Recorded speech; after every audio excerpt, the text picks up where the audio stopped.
Hi, I'm Mayling Armijo and I'm running for mayor of Albuquerque. I am from New Mexico. I have been in public service for over 15 years. I'm also a Navy veteran with 4 years of active duty, and I have worked in small businesses for the last 3 years. What made me decide to run was the changes that Albuquerque has gone through in the last 8 to 10 years, and it hasn't been for the better. And so I decided that this city needed real leadership with experience, and I bring that to the table. And so I want to be part of the solution, so I decided to run.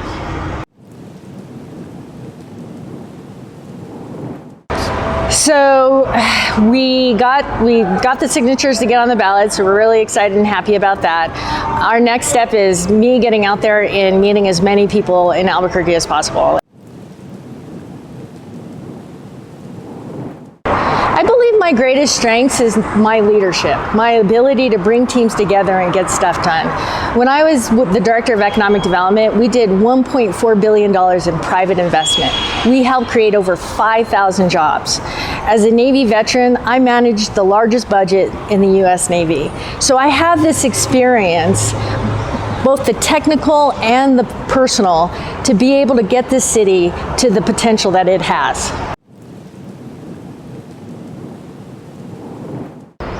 I think the biggest thing that is holding this city is our inability to support small businesses the way they need to be supported. And an example is right behind me. It has caused businesses to shut down. If we don't keep small businesses open and alive in the city, then we will not thrive. I know that we need to support our small businesses, our entrepreneurs. We need to decrease crime so that they can open their business and not worry about it being vandalized or theft or anything like that, and rebuild trust so that businesses can open and thrive in the city. So definitely, I think the vandalism and the theft for small businesses is a huge concern. Crime costs everybody money. It's not just the business, because now the business has to raise the prices in order to offset the loss. So we're paying more. Everybody's paying more. The cost of crime is hitting us both directly and indirectly. And so what I think is important is that we're all affected by this. And if we don't address it, then you'll again see more businesses start to shut down.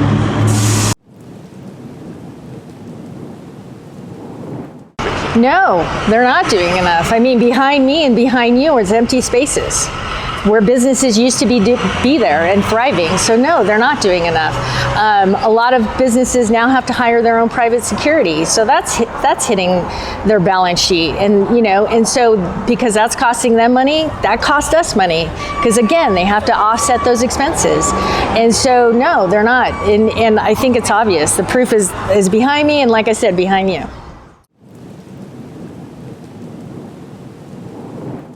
Well, for crime, the initial thing we need to do is look at the leadership in the police department. Like, what are they doing, or what are they not doing? Are they taking accountability? Are they not taking accountability? Like that, it has to start there. Everything starts at the top. It also starts with the mayor's office, because if they're not taking accountability, then the boss isn't either. So we need to start there. We need to take ownership of the problem and be like, what do we need to do to fix that?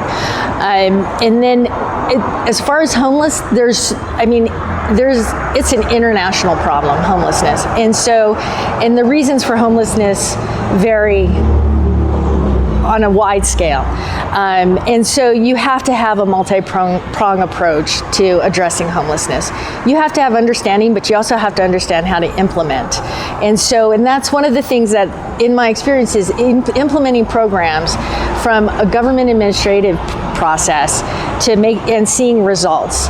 And I have done that. And so when it comes to homelessness, we need to look at like a housing first approach, wraparound services, things that help decrease the number of people on the streets, but also make our neighbors safer and make the city safer.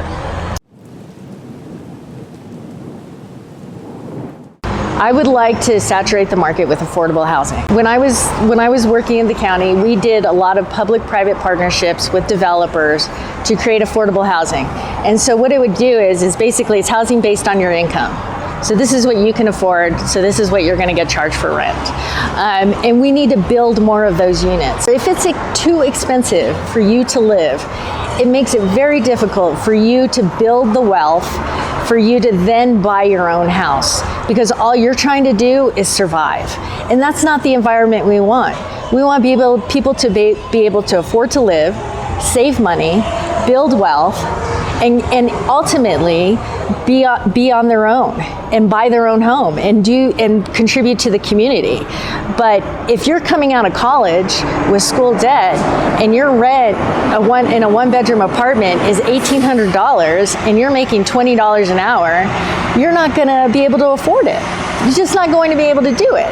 We need to be able to have that college kid. It could be a teacher, it could be anybody that is be able to rent a place, afford to live there, and also save money every month so that they can build their own wealth. And if we don't start thinking about that and talking about that, then we're losing sight of what affordable housing and the intention of affordable housing should be. So I am firmly in support of the immigration-friendly policy. So as mayor, I will not repeal that or change that. I'm not a big fan of how a lot of the deportations or mass deportations are happening. The city would not, again, we would maintain the immigrant-friendly policy, and whatever I can do within my power as mayor, make sure that the immigrant community, understanding that they bring value to our community, working a lot of the hard jobs that a lot of us aren't doing. We absolutely need to maintain our immigrant-friendly policy.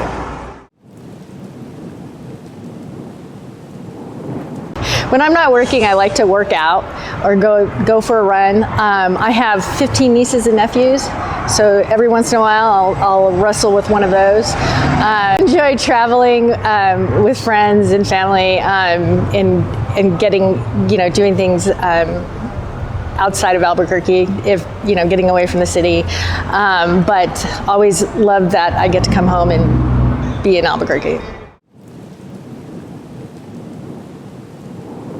So the best way to get in touch with the campaign is go to armijoformayor.com. You can email us directly from there or fill out a contact form if you want to volunteer or donate. You can all do it from the Armijo 4mayor.com.